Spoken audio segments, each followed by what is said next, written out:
한 아이가 주일날 어머니로부터 500원짜리 동전 2개를 받았습니다. 하나는 주일학교 가서 헌금할 동전이었고 하나는 그가 군것질할 동전이었습니다. 그 두 동전을 가지고 이제 교회로 가면서 아이들이 그렇지 않습니까? 뛰어가면서 동전을 이제 공중에 던져서 받아가면서 이렇게 가고 있습니다. 그러다가 높이 던졌던 이 동전을 미처 받지 못해서 그 동전이 하수구 구멍에 딱 떨어져서 빠진 것입니다. 그 아이가 그 하수구 구멍에 무릎을 꿇고 들여다보면서 얼마나 난감했겠습니까? 그러나 그 아이가 미소를 지으면서 일어서서 하늘을 향해서 그렇게 이야기를 합니다. 하나님, 빠진 동전은 하나님의 것입니다. 예. 여러분, 이것은 굉장히 어린아이와 같은 그런 어떤 모습, 순진한 모습, 그렇게 우리가 또 봐줄 수 있겠지요. 그러나 여러분, 이것은 오늘 신앙생활에는 우리의 모습 가운데 한 단면을 보여주는 예화입니다. 오늘 우리도 신앙생활 하면서 우리가 맡게 되는 어떤 일들에 대해서 이 아이와 같이 자기 중심으로 해석을 합니다. 자기 중심으로 판단을 해버립니다. 여러분, 이것들이 우리 신앙생활 속에 얼마나 자주 보입니까? 여러분 그렇지 않습니까? 여러분의 삶 속에서, 교회에서, 심지어는 가정에서조차 일어나는 일을 자기가 중심이 되어서 자기 편한 대로 자기에게 유익이 되도록 그렇게 우리는 판단하고 그렇게 말하기가 일쑤입니다. 그러니까 사실은 이 어린아이의 이야기를 듣고 웃을 수가 없지요. 우리의 모습이 거기에 투영되어 있기 때문에 그렇습니다. 여러분, 합리화라는 말을 아시지요? 합리화. 그렇다면 여러분, 합리화와 합리의 차이점을 아십니까? 합리화와 합리의 차이가 무엇이겠습니까? 목사님, 그것은 화가 들어가느냐 들어가지 않느냐의 차이지요. 그러면 얼마나 좋겠습니까? 그런데 이 합리화와 합리의 차이는 천냥지차입니다. 엄청난 차이를 가지고 있습니다. 그러면 합리화는 무엇입니까? 합리화는 모든 것을 자기 중심에 맞추어 판단하고 해석하는 것입니다. 심지어는 하나님의 말씀 이 진리까지도 자기에게 맞추어 버리는 사람이 합리화의 사람입니다. 그렇다면 합리는 무엇인가? 합리라는 것은 진리에 자신을 맞추는 것입니다. 생명의 말씀인 우리 하나님의 말씀에 자기에게 손해가 된다 할지라도, 자기가 불리하다 할지라도 거기에 자신을 맞추어 나가는 사람이 합리의 사람입니다. 여러분 어떻습니까? 여러분은 합리화의 사람입니까? 아니면 합리의 사람입니까? 여러분, 성경 속에서도 우리는 이와 같이 구별되는 사람을 볼 수 있습니다. 쉽게 볼 수 있는 사람이 사울입니다. 사울은 우리가 잘 아는 것처럼 전격적으로 하나님에 의해 발탁되어서 왕으로 취임했지만 그가 왕이 된 2년째에 문제가 발생하면서 하나님께로부터 버림을 받게 됩니다.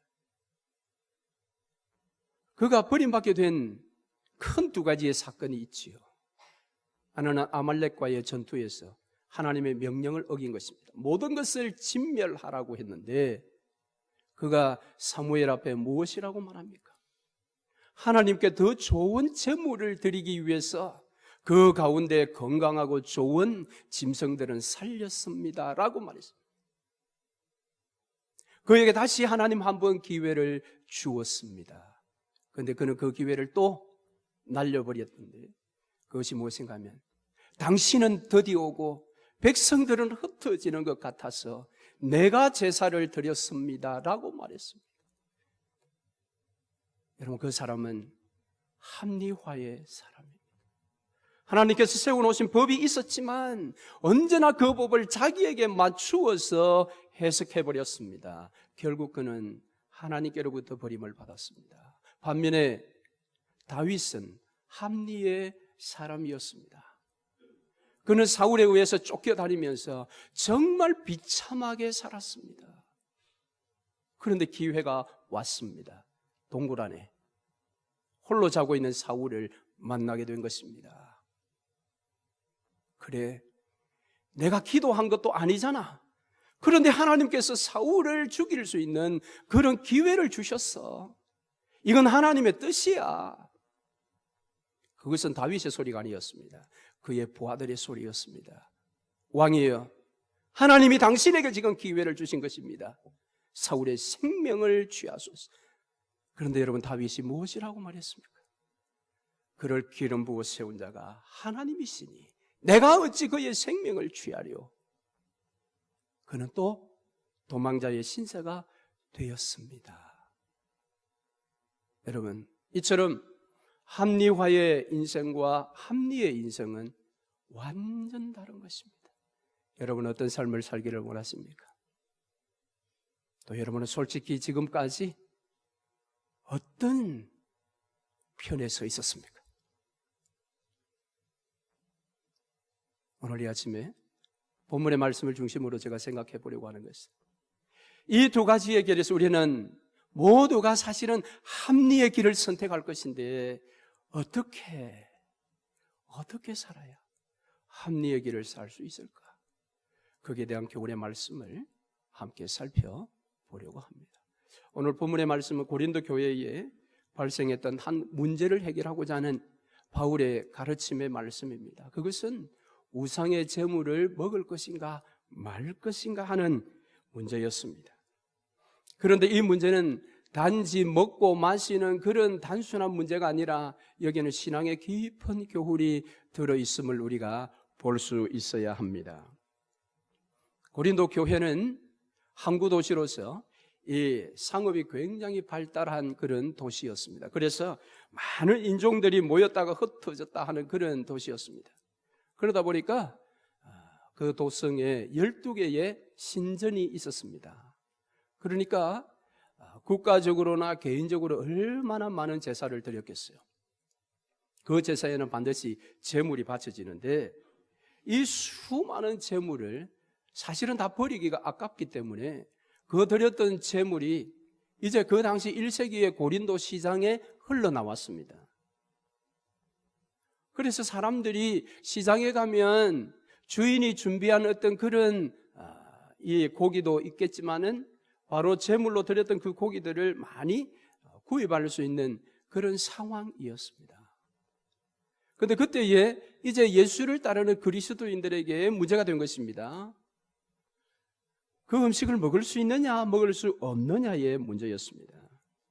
그래서 이 부분에 대해서 고린도전서 10장 23절에 무릇 시장에서 파는 것은 주인에게 묻지 말고 그냥 구해서 먹어라, 그렇게 말했습니다. 그러나 만일 너희가 누구의 집에 초대를 받아갔을 때에 함께 초대받은 자가 너에게 이것은 우상에게 드려진 제물이라고 이야기하면 먹지 말라, 그렇게 이야기를 합니다.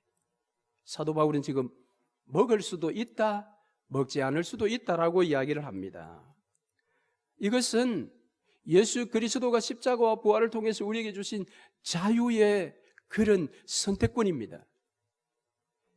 예수 그리스도의 십자가와 부활 전에는 우리가 먹을 수 있는 음식, 먹을 수 있는 동물, 이것은 딱 법으로 정해져 있었습니다.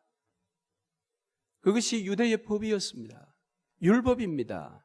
그런데 예수 그리스도께서 오셔서 이런 모든 율법을 다 완성해 주셨기 때문에 예수 그리스도로 말미암아 새 생명 받은 저와 여러분은 어떤 동물이든지 어떤 음식이든지 먹을 수 있는 그런 자유가 있게 된 것입니다.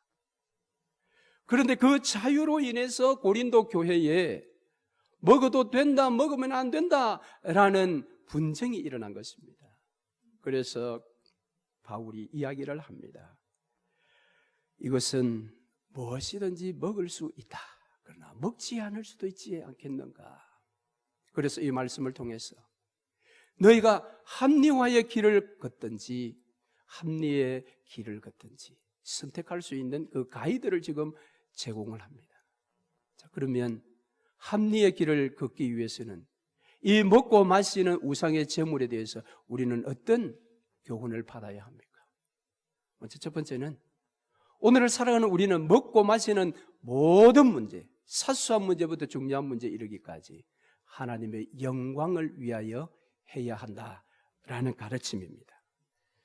자, 오늘 사도 바울은 이 교훈의 말씀을 가지고 고린도 교회의 직접적인 이 음식의 문제에 접근하고 있지 않습니다.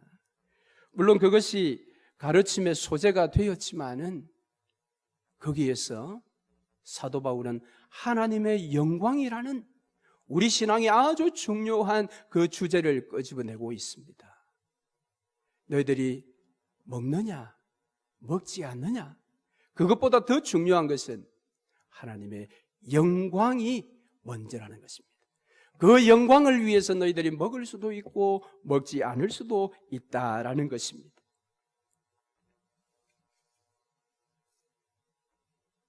오늘 본문 31절 말씀에 그래서 그런즉 너희가 먹든지 마시든지 무엇을 하든지 다 하나님의 영광을 위하여 하라. 이것은 오늘 저와 여러분에게도 진리입니다. 오늘 저와 여러분이 무엇을 먹든지 무엇을 마시든지 하나님의 영광을 위하여 하라. 왜 꼭 그렇게 해야 합니까? 아니 어떤 중요한 사안, 교회가 어떤 추구하고자 하는 중요한 일에 있어서 하나님의 영광을 목적에 두고 우리가 그 일을 추구해야지. 시시콜콜하게 말이지 먹고 마시는 것 그것까지 가지고 무슨 하나님의 영광. 여러분 그렇게 생각할 수 있죠. 제가 중고등학교 다닐 때 우리를 지도했던 전도사님이 농담으로 그런 이야기를 했습니다. 바깥에 나가서 이제 뭐 같이 이렇게 과자를 사 먹고 음식을 사 먹고 할 때가 있잖아요. 그러면 그랬습니다. 그 전도사님이 얘들아 이제부터 2,500원 이하는 기도하지 않고 먹어도 된다. 저는 5,000원 이하는 기도 안 하고 먹어도 된다. 그게 또 진리라고 그렇게 또 오해하시면 안 됩니다. 어떤 분은 커피 한 잔 시켜놓고도 간절히 기도하시는 분이 있고. 여러분 그런데 이 먹고 마시는 문제는 아주 사소한 것 같아도요. 오늘 여기 보세요. 그것조차도 하나님의 영광이 연결되어 있습니다. 여러분 이사야는 일찍이 이사야 43장 7절에 내 이름으로 일컫는 모든 자 곧 내가 내 영광을 위하여 창조한 자를 오게 하라. 내 영광을 위하여 하나님께서 저와 여러분을 창조하셨다고 합니다. 그렇다면 사실은 우리는 먹고 마시는 것뿐만 아니라 호흡하는 조차도 하나님의 영광을 위하여 해야 할 줄로 믿습니다. 사도 바울 역시 에베소서 1장 6절 이하의 말씀에서 우리가 하나님께 영광을 돌려야 할 이유가 무엇인가? 그것은 하나님께서 그의 독생하신 아들을 통하여 우리를 구원하셨기 때문에 저와 여러분이 예수님 때문에 구원받아 하나님의 백성 되었다면 우리는 당연히 여러분 먹고 마시는 이 모든 것에 하나님의 영광을 위하는 그 근본이 깔려 있어야 할 것입니다. 영국의 청교도 목사인 리차드 백스터라는 목사님은 왜 사람들의 삶 속에 기쁨과 행복이 없느냐 이걸 고민을 했어요. 그리고 그가 기도하면서 말씀을 보면서 연구한 결론은 오늘날 사람들의 삶 속에 기쁨이 없고 행복하지 않는 것은 하나님께 영광을 돌리지 않았기 때문이다. 할렐루야. 여러분 여기에 동의하십니까? 오늘 세상 사람들의 기쁨, 세상 사람들의 행복은 무엇 때문입니까? 그것은 상대적입니다. 남보다 많이 가졌기 때문에 내가 기쁘고 행복한 것입니다.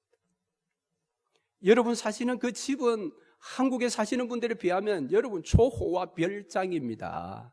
그런데도 여러분 내 이웃의 다른 집 보면 속이 상하시지요? 기쁨이 없죠? 행복하지 않죠? 여러분이 타고 다니시는 그 차들은요, 대부분 서울의 강남 거리에 가서나 볼 수 있는 차들입니다. 근데 여러분들은 그런 차들을 몰고 있으면서도 더 좋은 차 지나가며 속상한 것입니다. 저것이 좋은 차라고 나를 앞지르나? 저도 그랬어요. 처음에 유학 왔을 때는 돈이 좀 있었어요. 후배들이 중고차를 소개하더라고요. 아니, 너희가 나를 도대체 뭘로 보고? 그래도 내가 한국에서 담임 목사 출신인데 어떻게 너희들이 중고차를 7,000불, 8,000불 차를 소개하는데 보니까 아니더라고요. 결국 새 차 샀습니다. 그런데 여러분, 유학생활 2년 지나고 돈 다 떨어지니까 정말 어렵더라고요. 그 새 차 큰아들 대학 입학금 한다고 팔아가지고요, 남은 돈으로 중고차를 샀는데 여러분 2,000불짜리 차를 샀습니다. 돈이 2,000불밖에 안 남았어요. 그것도 버지니아에서 워싱턴 DC에 올라가서 차를 봤는데 아내하고 얼마나 실망이 되든지요. 그 모양을 보니까 한국 같은 거 다 폐차되어야 될 차인데, 몰고 하이웨이에 올라왔는데 엔진 등에 불이 들어오는 거예요. 그런 차를 처음 타봤잖아요. 얼마나 놀랬던지 다시 산 사람에게 전화를 해가지고 다시 찾아갔습니다. 그분 말씀이, 일본 차는 엔진 등에 불이 왔다가 갔다가 합니다. 걱정 마시고 타고 가라고. 옛날에는 거들떠 보지도 않았던 차, 그 차 여러분 2년 동안 잘 탔습니다. 타고 우리 후배에게 넘겨주고,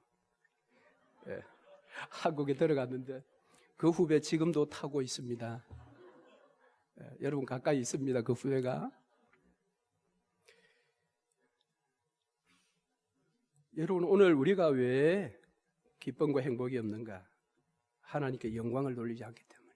그런데 여러분, 우리가 하나님께 영광을 돌리면 여러분 반드시 우리에게 기쁨이 온다라는 것을 여러분 믿으시기를 바랍니다. 비록 내가 가진 것이 없다 할지라도, 상대적으로 내가 박탈감이 있다 할지라도 하나님께 영광을 돌리면서 그 하나님께서 기뻐하시고 있구나라는 그 마음이 내 속에 찾아올 때요, 이건 정말 세상이 줄 수 없는 기쁨입니다. 세상이 어떻게 그런 기쁨을 줄 수 있겠어요? 세상이 어떻게 그런 행복을 줄 수 있겠어요? 오직 하나님으로부터만, 위로의 하나님으로부터만 오는 그 기쁨. 그러므로 저와 여러분은 하나님의 영광만을 위하여 먹고 마셔야 할 것입니다. 두 번째는, 오늘을 살아가는 저와 여러분은 다른 사람의 유익을 구하며 살아야 합니다. 그것이 합리의 삶입니다. 오늘 본문 앞에 나오는 23절 말씀에 보면 불신자 집에 초대를 받았을 때 함께 초대받은 자가 이야기를 할 때, 저건 우상제물이야, 그때는 먹지 말라고 했습니다. 당시에 고린도 교회에 있는 불신자들은 예수를 믿는 이 그리스도인들이 유대교의 한 분파 정도로 생각을 했습니다. 유대인들처럼 똑같이 하나님을 믿는데, 특별히 그 예수라는 스승을 중심으로 모인 유대교의 어떤 한 분파 정도로 생각했습니다. 그러니까 그들의 사전 지식에 무엇이 있는가 하면, 유대인들은 우상제물을 안 먹어. 그러니까 당연히 이 기독교인 그리스도인들도 우상제물은 안 먹는다라고 생각을 하는 거죠. 오늘날 우리나라에도 예수를 믿지 않는 사람들이 예수 믿는 사람은 제사 음식 안 먹어 라고 사전 지식을 가지고 있는 것처럼. 그런데 기독교인이 그 자리에 앉아서 함께 식사를 하려고 하니까 자기가 볼 때 저건 우상제물에 올랐던 걸 시장에서 산 것이거든. 그러니까 그 사람을 위해서 이야기를 하는 겁니다. 저건 우상제물에 올랐던 것이니 먹으면 안 됩니다. 불신자가 그렇게 이야기를 하는 거예요. 그랬을 때에 너 그러면 먹지 말라는 겁니다. 왜? 그걸 먹으면 너를 오해한다라는 것입니다. 어떻게? 아니, 유대인들은 우상제물을 먹지 않는다고 했는데 왜 저 사람 먹는 거야? 그러니까 유대인들과 기독교인의 차이가 엄청난 차이겠는데 그 차이도 오해해버리고 잘못된 생각을 가질 수 있으니 그를 위하여 너가 먹지 말라는 겁니다.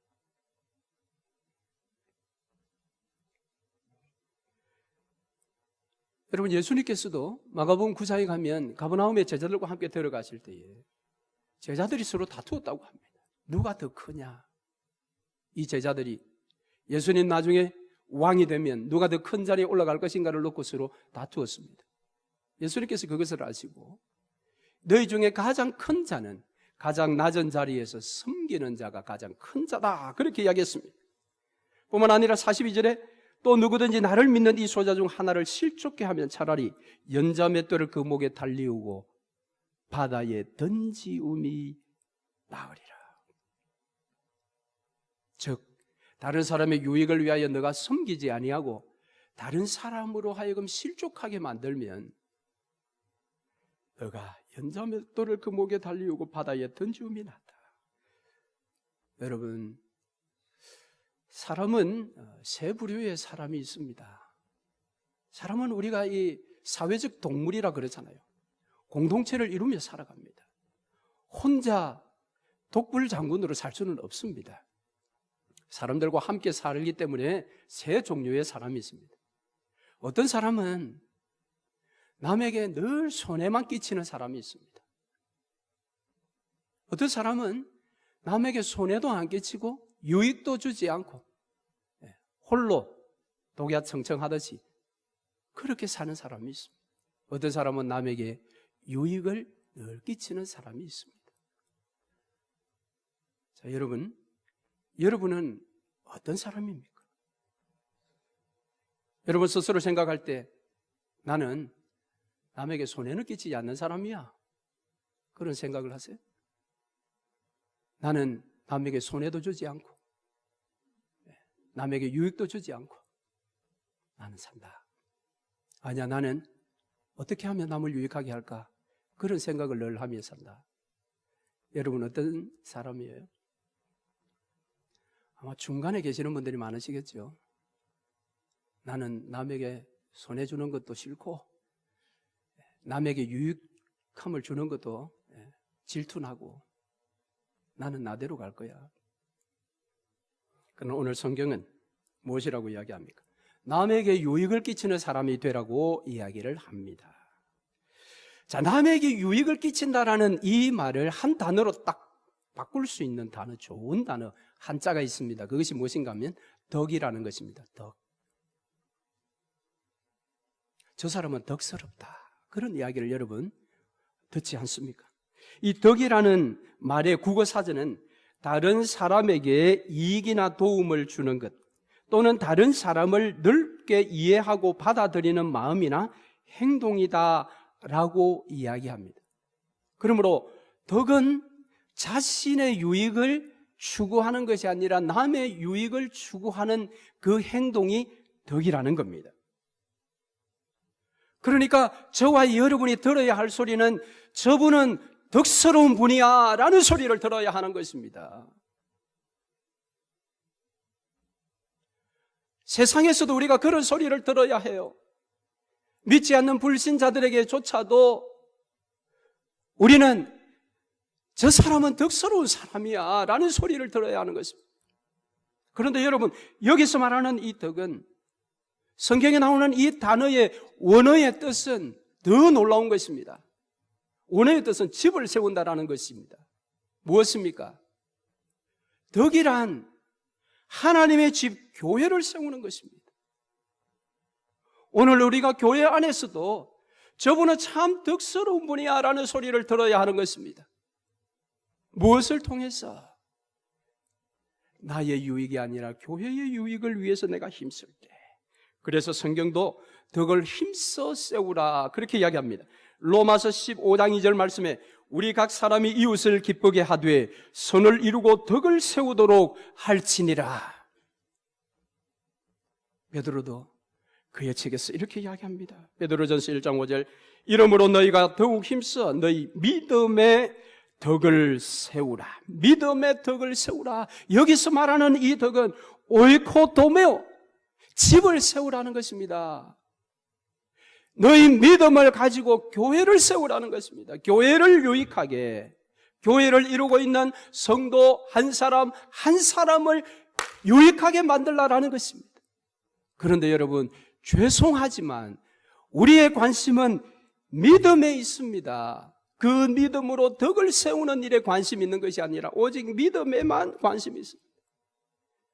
내가 더 좋은 믿음을 가져서 내가 다른 사람들보다 더 많은 복을 받아야 할 텐데, 내가 다른 직분자들보다 더 나은 믿음의 소유자가 되어서 그 사람들보다 더 나은 복을 받아야 될 텐데, 그러니까 교회 생활도, 교회 섬김도, 직분받음도 모두가 나에게만 향하고 있는 것입니다. 내가. 그런데 베드로는 오늘 그것이 아니라는 것입니다. 믿음에 너희가 믿음이 있느냐? 그 믿음 가지고 덕을 세우라는 것입니다. 덕을. 여러분 어떻게 세웁니까? 남을 유익하게 하는 것입니다. 남을 유익하게. 내가 좀 아파도, 내 자존심이 꺾여도 내가 아니라 남이라 합니다. 남. 여기 남은 성도입니다. 사실 성도가 남입니까? 한 형제 자매입니다. 우리는 새로운 가족입니다. 예수의 피로. 그러므로 성도 여러분, 합리의 삶을 살기 위해서는 남의 유익을 추구하는 삶을 살아야 합니다. 내가 아닙니다, 여러분. 그런데 우리에게는 나라는 것이 정말 뿌리 깊은 이게 고질병입니다. 이것은 여러분, 우리 한민족 속에도 있습니다. 우리 한민족 속에도 나라는 것이 문화 속에 뿌리 깊게 박혀 있습니다. 그러니까 나라는 가난해도 개인은 부자가 우리나라입니다.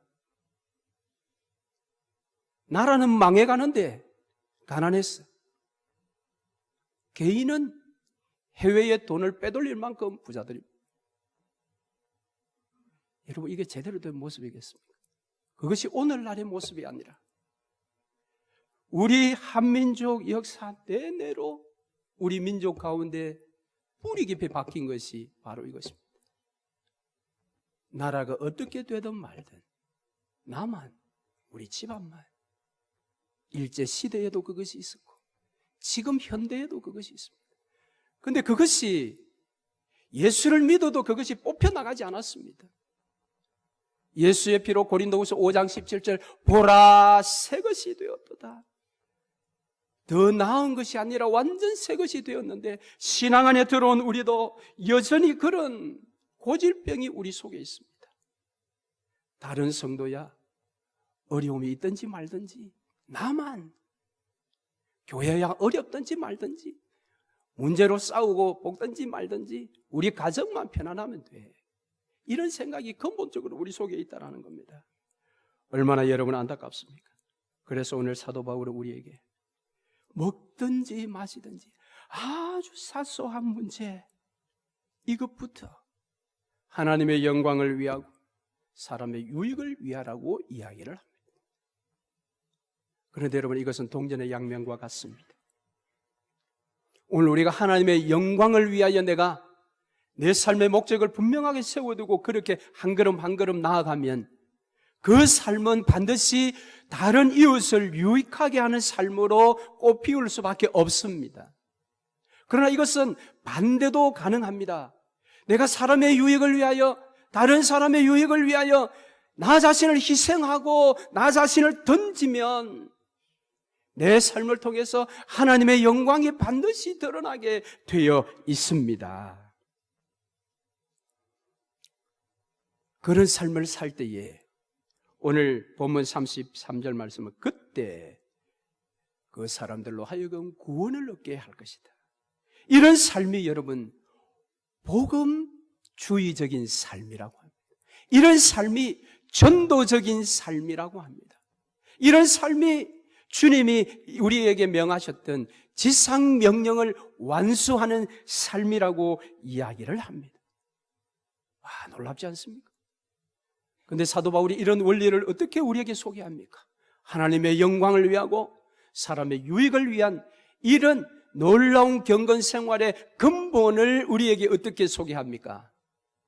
11장 1절 말씀이 그 답입니다. 11장 1절을 함께 읽겠습니다. 내가 그리스도를 본받는 자 된 것 같이 너희는 나를 본받는 자가 되라. 사도 바울이 이렇게 강하게 말할 수 있었던 것은 예수님께 배운 것이라고 이야기를 합니다. 그렇습니다, 여러분. 예수님은 어떤 분이십니까?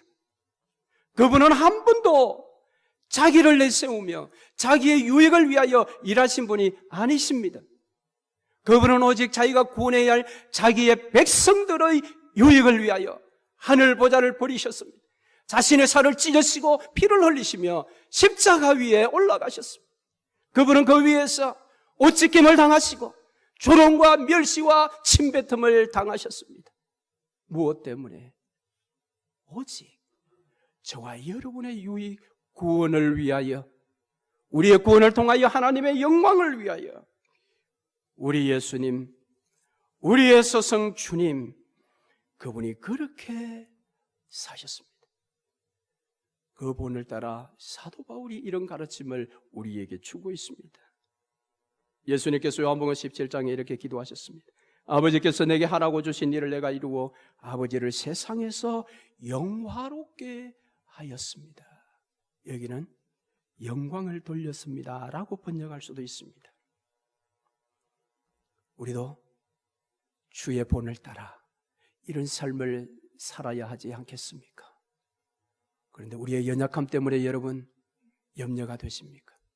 그래서 예수님께서 당신의 영인 성령을 우리에게 보내어 주셨습니다. 할렐루야. 그래서 디도는 이렇게 이야기합니다. 디도서 2장 11절 12절에 모든 사람에게 구원을 주시는 하나님의 은혜가 나타나 우리를 양육하시되 경건하지 않은 것과 이 세상 정욕을 다 버리고 신중함과 의로움과 경건함으로 이 세상을 살라고 그렇게 이야기를 합니다. 말씀을 맺겠습니다. 오늘 우리는 우상 제물을 먹을 수 있느냐 먹을 수 없느냐에 대한 지식은 있습니다. 즉 예수 그리스도의 구원으로 말미암아 자유가 우리에게 주어졌다는 것을 우리는 알고 있습니다. 그러나 내가 아는 지식을 따라 살 때에 자칫 합리화의 삶을 살 수가 있습니다.